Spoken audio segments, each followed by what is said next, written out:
नमस्कार, आप देख रहे हैं हिंदुस्तान मेल न्यूज और आइए रुक करते हैं आज की खबरों की ओर। विधानसभा क्षेत्र 2 में ओम नमः शिवाय जाप का आयोजन अक्षरधाम मां कनकेश्वरी मंदिर प्रांगण में हुआ आयोजित।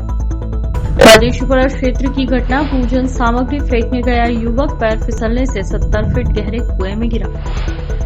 कैबिनेट मंत्री तुलसी सिलावट एवं पार्षद सुरेश कुरवाड़े द्वारा विकास कार्यों का लोकार्पण एवं भूमि पूजन। वार्ड क्रमांक 36 अरंडिया में 1.5 करोड़ से अधिक लागत के विकास कार्य। नगर निगम ने बड़े बकायेदारों के खिलाफ की कार्रवाई शुरू, ढोलक बजाकर दिखाई सकती। इंदौर में मुस्लिम राष्ट्रीय मंच ने प्रधानमंत्री मोदी के नाम सौंपे ज्ञापन की रखी मांग। सैकड़ों की संख्या में संभाग आयुक्त कार्यालय पर पहुंचे मुसलमान। राहगीरों के वाहन लूटपाट करने वाले युवकों को पकड़ा, इस कारण की थी वारदात। बाणगंगा पुलिस द्वारा की गई कार्रवाई। इंदौर क्राइम ब्रांच ने फर्जी डिजिटल अरेस्ट मामले में किया खुलासा। महिला के साथ 1 करोड़ 60 लाख रुपए की हुई थी ऑनलाइन धोखाधड़ी।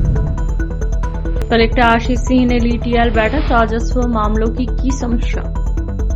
शहर में कार शोरूम में हुई तोड़फोड़ मामले में आरोपी पकड़ाए, अन्य की तलाश जारी। आजाद नगर थाना क्षेत्र का है मामला। भगवान शंकर के ओम नमः शिवाय के जाप से मिलती है दुख दरिद्र से मुक्ति और होती है सुख समृद्धि और शांति की प्राप्ति। यह उद्बोधन पूर्व विधायक आकाश विजयवर्गीय ने अक्षरधाम मंदिर परिसर में संस्था देव से महादेव के मिशन अनासक्त दुख मुक्त परमानंद जीवन के लिए आयोजित ओम नमः शिवाय के जाप के पूर्ण किए। इस मौके पर बड़ी संख्या में युवा और मातृशक्ति मौजूद रहे। संस्था देव से महादेव वेलफेयर सोसाइटी की अगुवाई में विधानसभा क्षेत्र 2 में ओम नमः शिवाय जाप का आयोजन बृहद स्तर पर किया गया। परदेशीपुरा के अक्षरधाम मां कनकेश्वरी मंदिर प्रांगण में आयोजित सामूहिक जाप में बड़ी संख्या में पहुंचे युवाओं और मातृशक्तियों ने उपस्थित होकर सामूहिक जाप में हिस्सा लिया। इस मौके पर पूर्व विधायक आकाश विजयवर्गीय ने मौजूद लोगों में आध्यात्मिक ऊर्जा का संचार अपने उद्बोधन के माध्यम से मौजूद लोगों में भरा, साथ ही मंत्र जाप की महिमा भी बताई। और ओम नमः शिवाय का जाप किया जाए, सत्संग किया जाए और कोशिश की जाए कि हम जो बहुत ही बेकार हैंडराइटिंग है, हर किसने लिखा है, अलंकार जी, नीलेश सोनी जी, संजू कौशल जी, युवराज राजपूत जी करते हैं, देखिए प्राप्त करें। तो परिवार में झगड़े, मैं हर बार ये बात बोलता हूँ और हर बार बोलता ही हूँ क्योंकि परिवार में आजकल बहुत झगड़े होते हैं। तो परिवार के झगड़े कैसे खत्म होते हैं? तो भगवान शंकर उसका सबसे अच्छा उदाहरण है। भगवान शंकर के तरीके से यदि हम जिएंगे ना तो हमारे परिवार में कभी भी झगड़े नहीं होंगे। कैसे होते हैं परिवार में झगड़े? जैसे बाहर की दुनिया में क्या होता है, अगर कोई व्यक्ति बाहर की दुनिया में हमारा अच्छा करता है तो हम उसका अच्छा करते हैं और हमारा बुरा करता है तो हम उसका बुरा करते हैं। बाहर की दुनिया में ऐसा ही होता है। इस धार्मिक समागम को संबोधित करने के पश्चात पूर्व विधायक आकाश विजयवर्गीय ने कहा कि संस्था ने यह तय किया कि ओम नमः शिवाय जाप अब हर सप्ताह किसी सिद्ध स्थान पर किए जाएंगे। इस मौके पर नगर निगम सभापति मुन्ना लाल यादव, पार्षद बालमुकुंद सोनी, नगर महामंत्री सुधीर कोल्हे और रत्नेश मंडोरा सहित कई युवा नेता मौजूद रहे। ओम नमः शिवाय जाप से मुक्ति मिलती है और दुखों से मुक्ति संस्था देव से महादेव के जाप के आयोजन शुरू सत्संग हॉल में हुआ। सभी लोग सुख समृद्धि शांति के लिए काम करते हैं, मगर जिंदगी की भाग दौड़ में लग के ये भूल जाते हैं कि हमारा मूल मंत्र क्या है जीवन का, वो है आनंद। तो हर हफ्ते हमने तय किया है ओम नमः शिवाय के जाप के माध्यम से आनंद में जीवन कैसे जिया जाता है वो युवाओं को बताएंगे, ताकि ये अपने जीवन में सुख समृद्धि शांति के साथ साथ हम परमानंदमय रहें, ये सुनिश्चित हो सके। उसी का प्रयास देव से महादेव मिशन अनासक्त हम लोग करते हैं। पिछले हफ्ते 1 नंबर में कार्यक्रम हुआ था, इस बार 2 नंबर विधानसभा में रमेश मेंदोला जी और उनकी पूरी मित्र मंडली रत्नेश जी और पूरी टीम के सहयोग से आज ये 2 नंबर विधानसभा में कार्यक्रम हो रहा है। पूजन सामग्री फेंकने गए एक युवक का पैर फिसलने से हुकुमचंद मील परिसर स्थित 70 फीट गहरे कुएं में गिर गया। पुजारी की सूचना पर पहुंची एसडीआरएफ की टीम और पुलिस ने करीब आधा घंटे की मशक्कत के बाद रेस्क्यू कर युवक को जिंदा बाहर निकाल लिया। युवक को तैरना नहीं आता था, वह कुएं में स्थित पत्थर पकड़कर खड़ा रहा। परदेशीपुरा टीआई पंकज द्विवेदी के अनुसार सर्वहारा नगर निवासी दीपक अनूठे पिता मांगीलाल को रविवार शाम रेस्क्यू कर कुएं से निकाला। बताया जा रहा है कि दीपक के घर मन्नत का कार्यक्रम था, इसलिए वह पूजा सामग्री फेंकने के लिए शाम करीब 4 बजे कुएं पर गया था। सामान फेंकने के दौरान उसका पैर फिसला और वह सीधे 70 फीट गहरे कुएं में जा गिरा। कुएं में करीब 10 फीट तक का पानी और कचरा था। दीपक को तैरना नहीं आता था, इसलिए वह एक पत्थर को पकड़कर एक कोने में खड़ा रहा। दीपक के चिल्लाने पर समीप में ही रहने वाले मंदिर के पुजारी विजयदास महाराज ने पुलिस को घटना की जानकारी दी। फिर पुलिस और एसडीआरएफ की टीम मौके पर पहुंची। जी, परदेशीपुरा थाने से सूचना प्राप्त हुई कि एक व्यक्ति कुएं बावड़ी में गिर गया है और अभी रस्सी के माध्यम से लटका हुआ था।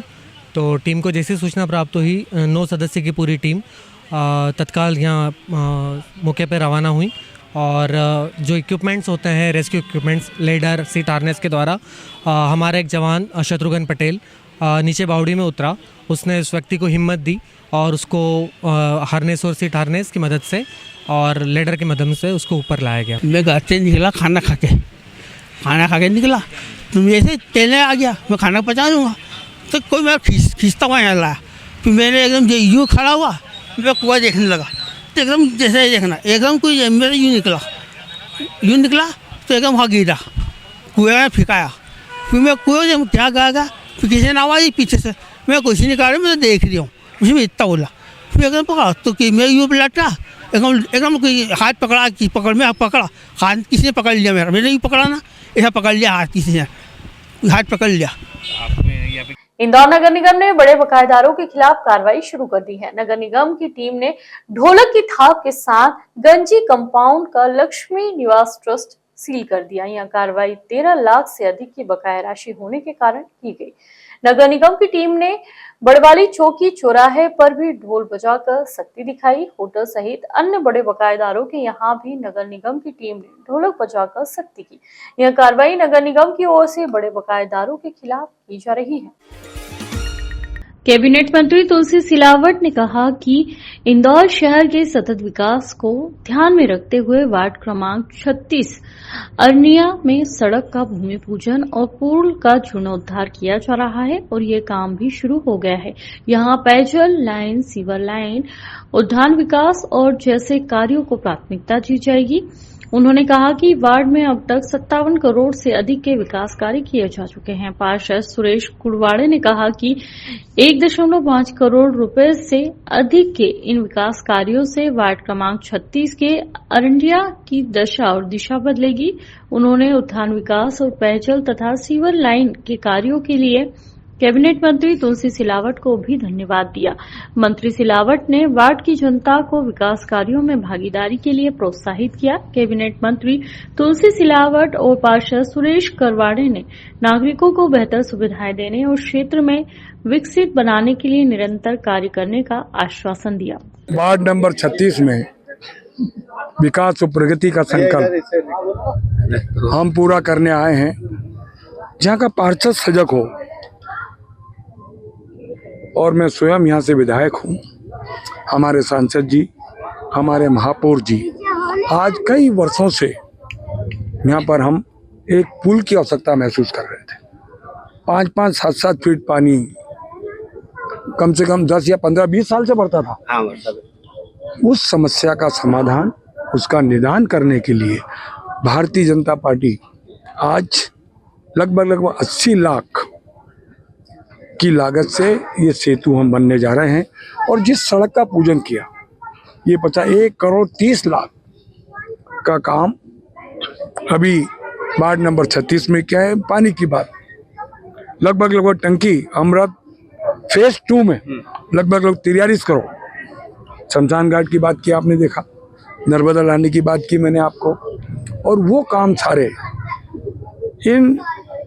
इस वार्ड में 57 करोड़ के काम, विकास के काम हो चुके हैं। भारत के पड़ोसी देश बांग्लादेश में हिंदू समाज पर हो रहे अत्याचार को लेकर भारत के प्रत्येक राज्य में काफी आक्रोश का माहौल है और इसी के चलते इंदौर में मुस्लिम राष्ट्रीय संघ के बैनर तले संभाग का युद्ध कार्यस्थल पर ज्ञापन दिया गया और कड़ी निंदा करते हुए भारत सरकार से कार्रवाई की मांग रखी है। दरअसल बांग्लादेश को लेकर भारत में हिंदू समाज के साथ ही मुस्लिम समाज में भी आक्रोश का माहौल है। जिस तरह से बांग्लादेश में अल्पसंख्यक हिंदुओं पर अत्याचार के वीडियो सोशल मीडिया पर फैल रहे हैं, तो वहीं दूसरी ओर वहां पर हिंदू बहन बेटियों के साथ हो रहे अत्याचार को लेकर आज मुस्लिम समाज के मुस्लिम राष्ट्रीय मंच के बैनर तले संभागायुक्त कार्यालय पर एक ज्ञापन सौंपा गया और मांग रखी गई कि बांग्लादेश में हो रहे हिंदुओं पर अत्याचार को रोकने के लिए सरकार को उचित कदम उठाने की आवश्यकता है। तो वहीं बताया जा रहा है कि बांग्लादेश में हो रहे अत्याचारों को लेकर भारत से केंद्रीय डेलीगेट्स बांग्लादेश की ओर रवाना भी हो गया है और वहां की तत्कालीन मोहम्मद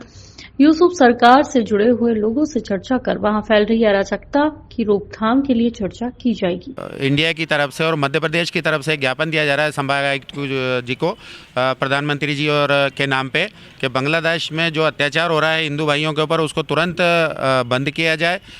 भारत सरकार से प्रधानमंत्री जी से मांग है कि यहाँ से एक बड़ा डेलीगेट भेज के वहाँ पे तुरंत उसके ऊपर वहाँ ये अत्याचार जो हो रहा है उसके ऊपर कार्रवाई करके उसको रोका जाए। राष्ट्रीय मंच मध्य प्रदेश शाखा इंदौर के जो प्रतिनिधि मंडल यहाँ पर उपस्थित हुआ और उनके द्वारा ज्ञापन सौंपा गया है। उनके द्वारा अपने ज्ञापन में ये मांग की गई है कि जो पड़ोसी मुल्क बांग्लादेश में अल्पसंख्यकों के विरुद्ध जो कार्रवाइयाँ हो रही हैं या जो घटनाएं घटित हो रही हैं उनके प्रति उनका विरोध प्रदर्शन है और उनके द्वारा ये मांग की जा रही है भारत सरकार से कि वो एक अपना प्रतिनिधि मंडल वहां भेजें और इस तरह की होने वाली घटनाओं पर रोक लगाई जाए। इंदौर के वानगंगा थाना क्षेत्र में राहगीरों से बाइक और मोबाइल लूटने वाले गिरोह से जुड़े हुए 4 आरोपियों को गिरफ्तार किया गया है, जिनमें से 2 मोटरसाइकिल भी बरामद किए गए हैं। तो वहीं अन्य वारदातों के विषय पर भी पूछताछ की जा रही है। इंदौर बाणगंगा थाना क्षेत्र में राहगीरों से लूटपाट की वारदात करने वाले 4 युवकों को पुलिस द्वारा गिरफ्तार किया गया है। पुलिस द्वारा बताया गया कि उनके पास से की गई है, उनके द्वारा वाहनों की लूट क्यों की गई, इसके विषय में भी पूछताछ की जा रही है। पकड़ाए युवकों के नाम अर्जुन, सुशील, अमित और राकेश को पकड़ा गया। तो वही अधिकांश वारदातों में लूटपाट और चोरी के वाहनों का ही उपयोग किया जाता है। यदि वह किसी अन्य वारदात को अंजाम देने वाले थे तो वहीं उनसे विभिन्न पहलुओं पर पूछताछ भी की जा रही है। हाँ, 1 दिसंबर को एक घटना संज्ञान में आई हुई थी कि सुखलिया क्षेत्र में कुछ लोगों के द्वारा मोटरसाइकिल छीनी गई है और वो इसी फिराक में कोई बड़ी घटना कर लें, तो उसको संज्ञान में लेकर के प्राथमिकी दर्ज की गई थी। उसमें से हमारी टीम के द्वारा सारे सीसीटीवी सर्विलांस को खंगाला गया। उसमें से 4 संदेहियों के फोटोग्राफ्स मिले हुए थे। उनके पीछे टीम लगी हुई थी जिसमें से 4 को गिरफ्तार कर लिया गया। उसमें से जो मूल आरोपी हैं उसमें से एक अर्जुन है, सुशील है, अमित है और राकेश है। इनके वजह सबूत कब्जे से 2 अन्य मोटरसाइकिल लूट की बरामद की गई हैं और जो घटना दिनांक को जो वारदात में शामिल मोटरसाइकिल थी वो भी वजह सबूत जब्त की गई है। 4 आरोपियों को गिरफ्तार करके न्यायालय पेश किया जा रहा है। इंदौर में फर्जी डिजिटल अरेस्ट मामले में पुलिस द्वारा फिर एक बार चौंकाने वाला खुलासा करते हुए गुजरात और मध्य प्रदेश से 4 आरोपियों को गिरफ्तार किया गया है और प्रयोग द्वारा महिला के साथ ऑनलाइन ठगी के माध्यम से 1 करोड़ 60 लाख रुपए की वारदात को अंजाम दिया गया। पूरे मामले में डीसीपी राजेश त्रिपाठी द्वारा बताया गया कि महिला को आरबीआई अधिकारी बताकर मनी लॉन्ड्रिंग मामले में डिजिटल अरेस्ट कर वारदात को अंजाम दिया गया था, जिसमें महिला से 1 करोड़ 60 लाख रुपए की ठगी की वारदात हुई थी। उसके बाद क्राइम ब्रांच और साइबर पुलिस द्वारा लगातार जांच पड़ताल करने के बाद में जिस अकाउंट नंबर पर रुपए ट्रांसफर हुए थे उसके माध्यम से पुलिस द्वारा पति के और अभिषेक नामक 2 लोगों को गुजरात के सूरत से गिरफ्तार किया गया। तो वहीं दूसरी ओर चंद्रभान और राकेश नामक व्यक्ति को मध्य प्रदेश के मेहर से गिरफ्तार किया है। अभी पुलिस पूरी तरह से पकड़े आरोपियों से पूछताछ में जुटी हुई है। ये जो दोनों आरोपी हैं इनका ये कहना है कि 3-4 महीने से ये जो जिन लोगों ने इनसे अकाउंट मांगे थे 3-4 महीने से इनके संपर्क। हाँ, कितने का ट्रांजैक्शन? इनका एक अकाउंट में 10 लाख रुपए गए हैं और अभी एक अकाउंट में 5 लाख रुपए गए हैं। और भी अकाउंटों में जो पैसे ट्रांसफर हुए उनके लिए हमारी टीमें बाहर गई हुई हैं और उनकी पूरी जानकारी तो नहीं, इनका पैसा रिकवरी का प्रयास किया जा रहा है क्योंकि इनके जो पैसे जिसमें आए थे वो अकाउंट तो अभी फ्रीज कर दिए हैं, लेकिन इनके अकाउंट के पैसे और किसी अकाउंट में भी चले गए। कलेक्टर आशीष सिंह ने टीएल बैठक में राजस्व मामलों की समीक्षा करते हुए समय सीमा में सीमांकन के प्रकरणों का निराकरण नहीं करने वाले 12 अधिकारियों पर नाराजगी जाहिर करते हुए पेनल्टी लगा दी। इन अधिकारियों में नायब तहसीलदार सिमरौल, तहसीलदार सावेर, तहसीलदार देपालपुर, नायब तहसीलदार जूनी इंदौर, नायब तहसीलदार बेटमा, अतिरिक्त तहसीलदार राव, तहसीलदार खुड़ेल, तहसीलदार बिचौली हफ्सी, तहसीलदार मल्हारगंज और नायब तहसीलदार खुड़ेल, नायब तहसीलदार चोली हफ्सी और नायब तहसीलदार वृत्तमानपुर तहसील महू शामिल है। बता दें, कलेक्टर ने सीएम हेल्पलाइन के प्रकरणों को लेकर भी कई विभागों द्वारा लगातार की जा रही लापरवाही पर कड़ी नाराजगी व्यक्त की।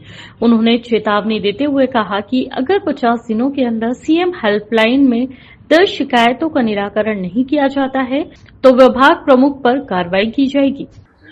11 दिसंबर से लेकर 26 जनवरी तक सभी पंचायतों में और सभी वार्डों में कैंपों का आयोजन होना है, शिविरों का आयोजन होना है, जिसमें कि समस्त शासकीय योजनाओं से संबंधित लाभ प्रदाय किए जाने हैं। उस संबंध में सभी को दिशा निर्देश दिए गए हैं। इस हेतु जोन स्तर पर जो जेडो हैं उनको सेक्टर अधिकारी बनाया गया है और इसके अलावा जो ग्रामीण क्षेत्रों में पीसीओ हैं उनको सेक्टर ऑफिसर बनाया गया है। इस पूरे कार्यक्रम में शहरी क्षेत्र में कमिश्नर नगर निगम और ग्रामीण क्षेत्रों में सीओ जिला पंचायत नोडल अधिकारी के रूप में अधिकृत किए गए हैं। भारत की पूर्व लोकसभा स्पीकर सुमित्रा महाजन के बेटे की शोरूम में तोड़फोड़ करने वाले 3 आरोपियों को पुलिस द्वारा गिरफ्तार किया गया, तो वहीं 3 अन्य आरोपियों की सीसीटीवी के माध्यम से पहचान कर ली है और अन्य आरोपियों की गिरफ्तारी के प्रयास किए जा रहे हैं। इस पूरे प्रकरण में, तोड़फोड़ के प्रकरण में, तो उसमें सीसीटीवी फुटेज को विस्तृत बारीकी से देखा गया।